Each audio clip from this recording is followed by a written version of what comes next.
Hello and welcome back to Mission Accepted podcast. And we are excited today, as we are always excited today. And mostly we have the most incredible guests, but we're super excited that you are joining us today because what I know is what I know. And this is what I know. I know that if you're here today, or someone sent this to you, or you stumbled across us, or you're a dedicated follower, you're going to lean in today because there's something that you're here for. There's something for us to give. That's how it works. And there's something for you to receive. And the cool thing about this show, Mission Accepted, is that we talk to people that know what it's like to take the mission, whether they got pushed into it or they pushed someone else into it, or whatever it is, or it was this divine download in the middle of the night that they had to do in their life. But we know what it's like to be aligned. And we know what it's like to hear things that maybe other people don't hear, or the book falls off the shelf, or something happens, or someone calls, or a business card falls off a desk, or all those kind of really cool things that give us signs that we are making the right decision. And so maybe today we're that sign for you. So welcome to Mission Accepted. And I would like to introduce you. I love this. Well, we've been chatting. This woman's amazing. And this is Amanda May. If you do not know who she is, or you are listening to us and not viewing us today, but she is going to talk about something pretty cool about how the beauty boss turns CEO. And I want to do a big shout out to all of you out there who are our CEO listeners today, meaning that you are your chief everything officer. I love that. Right? The key role of a true entrepreneur is being the CEO. So maybe you want to change your name to founder. I'm not sure, but maybe not after listening to Amanda today. So Amanda, thank you so much for making time to come on to Mission Accepted today. Thank you for having me. It's an honor to be here. Absolutely. So you know what we do on this show. On this show, we talk about the fun and then the fun about being an entrepreneur.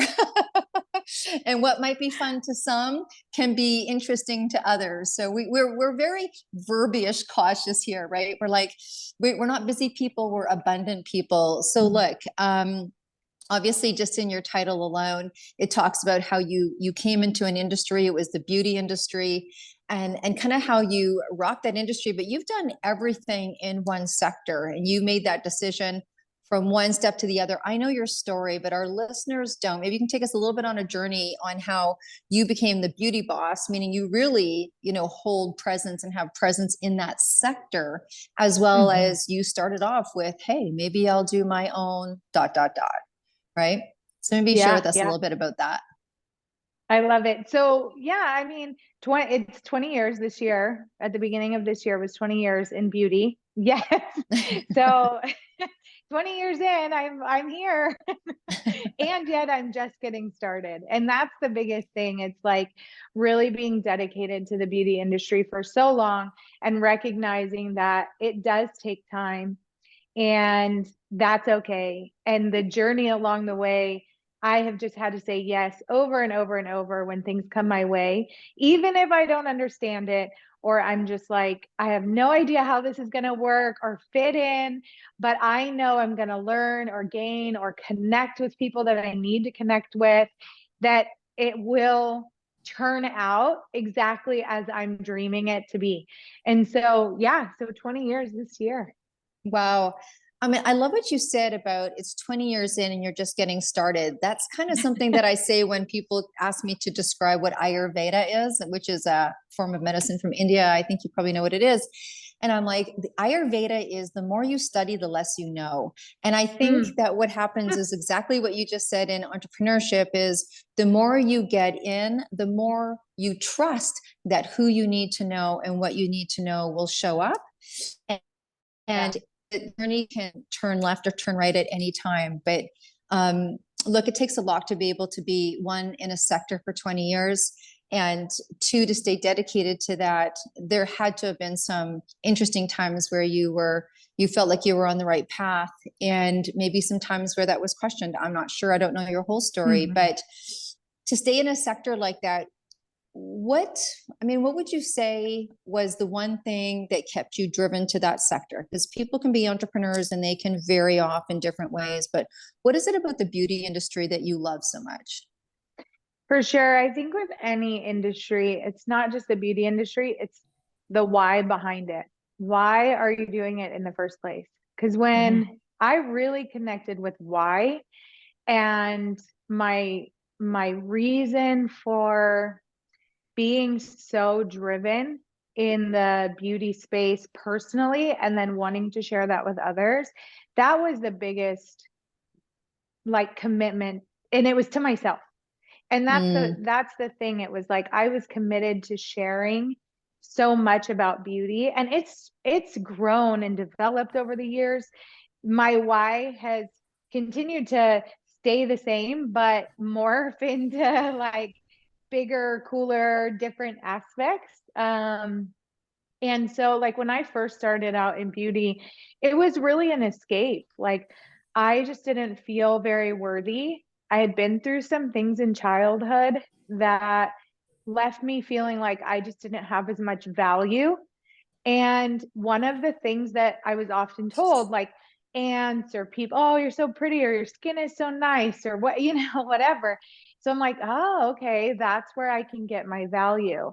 And so I started wearing makeup and I started making sure that I looked good. And, that outside affirmation filled a space in my soul that felt very empty. And mm, so when I started to do personal development work and recognize this, I'm like, I know I'm not the only woman feeling this way. And so when I started to really bridge the gap between inner and outer beauty, that's where my why landed. It was like sharing beauty because I love the artistic, expressive, um, creative side of it, but then also being able to share the message of who you are is what makes you beautiful. And when you have both, it's this authentic beauty that's so unique to every individual woman that it's like that became my why. Like having women tap into who they are and their value and worth because of who is inside this soul, this being that's existing on this planet right now. And then also enhancing natural beauty. And so it was like when women had both, you walk different. There's confidence, there's this knowingness of who you are that I'm like, I want every woman to have that. And so that was really when I connected with that. It's like that's what kept me in the industry as long as I have been. And then I saw these stories transform women's lives, and people were sharing the impact that because I was a part of their journey, they were experiencing. And I'm just like, this is my heart. Like I want this for every woman. So that's what keeps me in it. That's my push.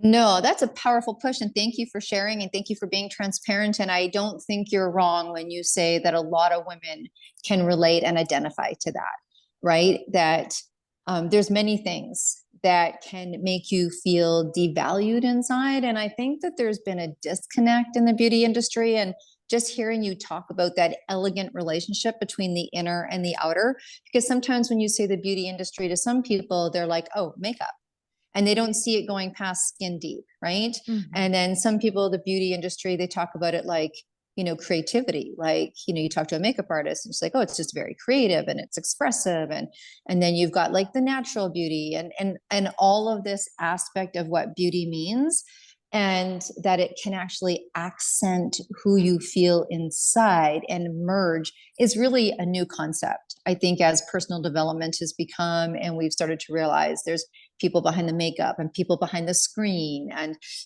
actors and actresses and these people that were very much kind of pedestaled, getting really real, right? Really real. And Yeah. that I think that's a beautiful, that is a powerful why. I don't think you can top that. So tell us when it's like Beauty Boss turns CEO. So there was a time where Yeah. you were an individual practitioner. I know that. And then you went into opening and having studios and Hmm. working with people. And you've been in the field, we say it, and in corporate, we say it, right? Yeah. So Yeah. kind of tell us where you are now and how you're living out that mission that you just talked about. Yeah, and the interesting part is that's all been a part of the journey over the 2 decades, Hmm. because there were ins and outs where it was like I was in the field doing beauty, whether it be skincare or makeup, even running, like I ran the makeup. I was makeup lead for Miami Swim Week and New York Fashion Week.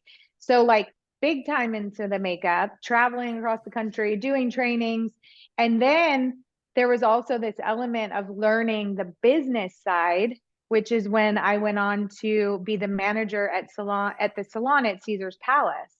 So then there was like this, oh, there's this whole business aspect that I was like tapped into being in there, where I was expected, of course, to be at the board meetings with the president of Caesars Entertainment and all the C-suite executives, and I had no idea what they were talking about.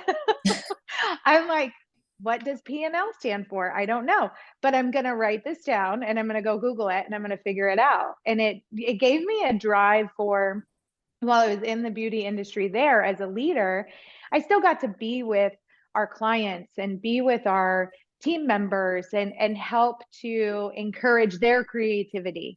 And so like that was really fun. And then I got to see people grow in their own development too, which opened up the door that there were other aspects of the beauty industry I hadn't tapped into yet. So I learned about vendor relationships and I learned about wholesale opportunities and sales and P&Ls and all the things. And so um, it's interesting because I was in the field and then I'm leading and then I go back into the field and then I go into like, I need to open locations.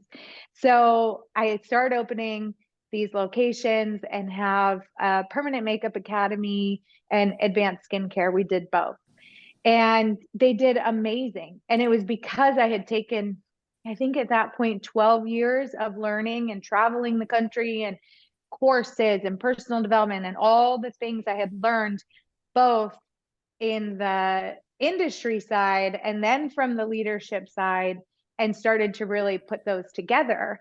And so it was kind of like Hmm. both. And then this year, really everything married together, and it was the perfect marriage between leadership and being on a C-suite, and then also having teams that are in the field with our clients, patients, and then also working behind the scenes on our e-com stuff. So, the journey how I got there is not not like this. It's like this. Like I think most entrepreneurs can say, especially when you've been doing it a long time, it's it's been a fun process because Hmm. I've learned so much along the way. And so now being the CEO of Public Beauty, the brand, it's I get to take everything I know from being with clients on a normal basis to product and product development, to leading teams, to running a business, and I get to do it all in one place. And it just fills me up in a different way. And then the more I'm in this, the more I realize, oh my gosh, I need to learn about this and this and this. So many more things I have to know. Yeah. And so sometimes I look at like, okay, well, if I do it like this for the next 3 to 5 years, where am I going to be at then?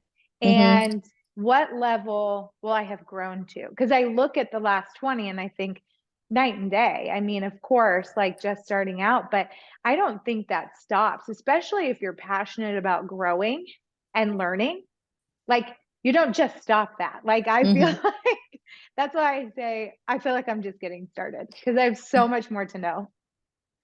So thank you so much for that. I, one, agree with you. And two, it's interesting when you were like, and we became very successful after 12 years. And I think sometimes we forget to hear the 12 years part. And I think also when you talk about your journey, and the different things, I love when you said that you sat at a table and they were talking about P&L and you didn't know what that was. I remember when that first happened to me, I was having a meeting with my accountant. She's like, P&Ls and ledgers and, profit margin. And I remember having that, I don't know if it's an epiphany or an awakening, because I didn't do the MBA route either. I didn't go get an MBA and then decide a business that I wanted to do. I went into my business because it felt right and it came to me, and, I learned differently. But I think for those people that fall in love with an idea or a concept and they kind of go into business without knowing all of the things, that there's a time that comes in your business where knowing all of the things becomes really important. I know working with entrepreneurs, and I know that you do too, that there's that time where you need to know what numbers are. And there's that time where you need to understand forecasting. And there's that time where the fundamentals become very critical. I think you can run for a long time and sometimes you hit it, sometimes it's just the right place at the right time. But there still comes a time. I think about Tony Robbins, how he talked about how, he got bottomed out twice because he was the front man and he raised all this money. And then he had two financial experiences because he didn't understand the finances and he got bottomed out to nothing twice. So I think even just understanding as we go. And I love it because whenever you say that story, I think of Richard Branson. He's like, just say yes and figuring it out later. Yes. And I can just picture you going home on Google. What's a P&L, right? Yes. And, you got to make sure you put the right question into Google, because then you get things that are just more confusing. But I absolutely love that. So. Well, I had a business coach. I mean, I've hired business coaches from the beginning because I knew there were things I didn't know. I knew I needed to know more. And so one of the things that one of my first business coaches told me was, don't say anything unless what you're going to say has value to the conversation. And so I would sit in those meetings and say nothing. Because I'm like, I'm here solely to absorb and learn. And, and then by the time the next meeting came around, I knew what they were talking about. And it's very similar now, like as I've grown into this new role and we're doing a lot of, we purchase other companies and there's like acquisitions, and I'm dealing a lot more on the investor side with conversations. And there are things that they have said in our conversations that I'm like, I have a whole page of like marketing. What do they call that when you break a word down into just a few letters? Anyway, that like it. Shorthand? Yeah, basically like the marketing shorthand terms, or like, the terms. I'm like, terms. I don't know what EBITDA means. I don't know what that means. And so I have to go home and I need to break it down and I need to study that. And I need to know which each one of those letters stands for and what it means, so that when I am engaged in conversation, I can bring value to what it is that they're talking about. That doesn't always happen in the second conversation, but usually a little bit down the road, I'm like, okay, I'm clear on where we're going with this conversation. And then, I can bring value to the team and some perspective that maybe they're not thinking about or nobody has mentioned yet. But it's like, it takes a great deal of determination to go home and study those things and then bring something of value to the conversation the next time. No, absolutely. Instead of getting intimidated, instead of feeling in that meeting like you don't have value, you've actually been able to separate it. And it's not about your value or your contribution. It's just about understanding. And it's about finding a solution to that understanding, because I think that happens a lot. People sit in meetings and they think that everybody else understands, or they're in a presentation or what have you, and people are afraid to ask those questions. And so even though it may not be appropriate to ask the questions, or you think it's not appropriate, at least you're not personalizing it and thinking that there's something wrong with you. You're just going and finding out what that information is and bringing it to the table, that when you have time, or, when it's appropriate to bring it to the table. But It's a journey, like you said. And I got to wonder, I know that you've got a full life, right? You have things behind the screen, you have things going on, you have a full life. And I'm always talking to people about top performance. That's my forte. That's the area that I feel people want to be able to have, a higher yield of results or that kind of thing. So is there anything that you've done that you would consider are maybe top performance attributes that you've used or things that you've been able to first of all, going and understanding is a big one of your Yeah. business on the inside as a business. But is there things that you do to curb the clock or to maximize your availability or that you can share with us today? I think it starts with when I began to learn myself. Who Mm. am I? And when it comes to being a top performer, you have to know who you are. And that started with me taking personal development courses. I think I started my first one in the 2006, 2007. So it's been a long time. And hiring business coaches, which help you identify more of what your why. But the personal development courses and the leadership training, it all went together, but it helped me connect with more of who I am, what are my core values that I am going to stand on as a woman, and how do I rate those things that come my way? Because I get opportunities that come my way and I have to decipher, is this aligned with one, who I am? Is it aligned with my core values that I operate in my personal life with? Is this is this something I can commit myself to fully and know that I am in 100% integrity with who I am and where I'm going?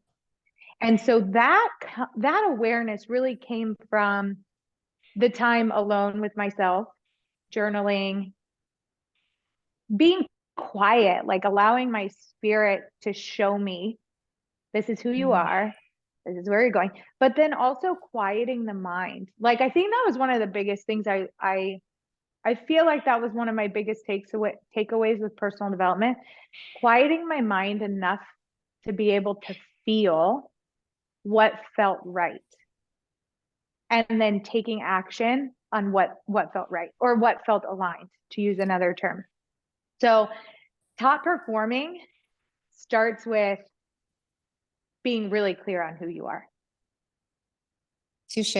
I think there's a lot of wisdom in there, and I believe that we probably both. I'll just speak for myself, but I heard that many times in many different ways, and sometimes it landed and sometimes it didn't. My first introduction to quieting the mind was, when I started to study. My work was in holistic studies, so when I got introduced to the concept of meditation way back in the day, and that was, considered not so common anymore. Now you can go to, big business breakouts and you all meditate at lunchtime, but Yeah. back then that was not what it was, right? And it's interesting when you quiet the mind, the things that you hear. I also used journaling a lot to just kind of empty my mind. And then it left room and space for me to hear other things and watch to where it comes from. And like I said, the book that flies in front of you. But I think that's very accurate in terms. And when you are when I call running a multiplex, when you've got many different things that are going on in your life, it's easy to not have time to listen. So even making time to quieten your mind is almost as important of, putting it in your book for going to the dentist or the doctors or whatever you consider, really important for you to do, because there's a lot of really good advice in there. Okay. I know that we also talk on our show a lot to Gen Zs, this incredible new generation of those that are coming into the entrepreneurial world. There's, been, the statistics of people signing up for college and university has dropped. There's been a wave of young entrepreneurs coming in. It's interesting because in the market, they come with all sorts of different skills than maybe what we did at that time. And there's this really great blend, I feel, that's happening generationally between, hey, they might know something really incredible about technology. We know something really incredible about what it's like to shake someone's hand and give them your word. Like there's all sorts of different things that happen from all the different generations that are blending now. But if someone was stepping into entrepreneurship and now looking back, what would be some of the things that you would say are the most important things for them to note, or some advice coming into this fun land? Yeah, that's an incredible question. Yeah. Through my 20s, I wanted it all right now. And if I didn't have it right now, I felt like I wasn't successful. I felt like I had to grind more, do more, be more, and stretch myself super thin because I wanted it so bad. And I felt like, why don't I have it yet? So patience, patience would be patience would be at the top of the list.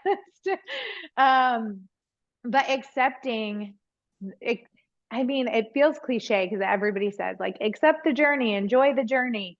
But to make that a bit more practical, spend time in your 20s really learning who you are and setting the foundation for what you want to build, because those learnings, however that gets done, because that journey looks different for everybody. It could be books, it could be meditations, it could be courses, it could be a mentor.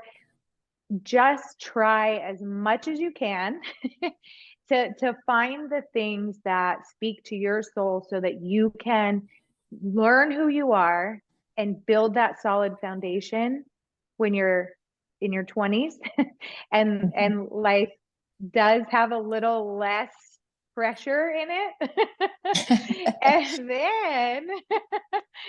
and then it's like you've got this clear roadmap to build on, and then you're creating from a very intentional, deliberate place. And when you do that, it's like then you can start saying yes to everything that comes your way. And when you're talking, it's like you'll know immediately if something's aligned with you and if you should move that direction. But without that foundation and that roadmap, it's like, I think that's where entrepreneurs might get pulled. Well, I'm going to try this or I'm going to try that. And then the focus is off. And then they can get off track for a while and come back. I feel like what's meant for us is always in our spirit and comes back around. It's just how many detours we take. Oh, well said, sister. So to save from the many detours that could happen, have a roadmap, know where you're headed. And then that way, when the rubber meets the road, you can move quicker and you can be confident that you're moving in the direction that you should be moving. But then also stay flexible. I'm going to say that too, because there's a little bit of like, you want direction, but you want to leave enough space that God, source, higher self, whatever somebody identifies with, has room to move, not so rigid in your thinking, like it has to look like this, it has to go like this, and having that like oak tree mindset, where an oak tree, that thing is not moving, but something more like a palm tree. The wind blows and it just sways. And it's like, just allow for those times to come in and be flexible with how you may manifest something that's even greater than what you think that you want or could possibly create. Because I look at where I'm at now and I know for sure where I'm now is me creating something magical, and where I'm going is going to be even more magical. And so I don't know exactly how that's going to go, but as a woman, it's like being fluid in the body and just like allowing, surrendering and allowing some things to just come to you. But when you have clarity on where you're going, the things that come to you, you'll feel if they're right. And you can tap into that femininity and go, okay, all right, let's try it. Yeah. Very cool. Look, I know that we're wrapping up a little bit, and I want to make sure that people, first of all, know where to find you and how to find you. And obviously, we're going to have that in the show notes. And I have a final question for you, but is there anything that you want to share, like where to reach you? What is it that you're doing now that people want to tap into? Like, take this time to share that with us, please. Yeah, I mean, my website is amandamaibeauty.com. You can find a lot on there. I just put out my first 4 strategies for shaping a life that you can thrive on. And so they're called the Beauty Boss strategies. And whether you're a beauty boss or just any woman, you can benefit from those things. They're personalized strategies. So it's like a workbook, journal, kind of introspective type of material. So you can find that on the website. And then also the couple other businesses that I'm involved in, you can find those things on the website. And then my Instagram is Amanda May Beauty Boss. And really that's personal. So if you want to know more about me personally, there's personal and also professional stuff on there. So that's probably the best way to go, because even on my Instagram, you can find my link tree, which leads to all the other business things that I'm involved with. Awesome. And look, if you didn't know, Amanda May, and I know that my audience knows about the 262 project and the Stand Up, Speak Up, and Show Up, Yes You. And Amanda will be sharing and speaking on that project in March 2024, as well as she will be in the book. So you can find her there as well. And before I ask this last question, if any of you want to be sitting where Amanda is sitting and you have something to share, you know how to reach us. This is not difficult. It's deb@debdrummond.com. So I'm going to ask you a completely different question. And I know that you are going to be very busy and you are not going to be taking a vacation for a little while, Mama. Can we say that? But we can. Yeah, we can. But if you were on your way to a desert island and you had one suitcase and you were going by yourself and you were going to be chilling and putting an album in that suitcase for the rest of your days, what music album or song would you be taking with you? Oh, wow. So I know it's a tough one. Can I like smuggle a couple? No. Man, I knew you were going to say that.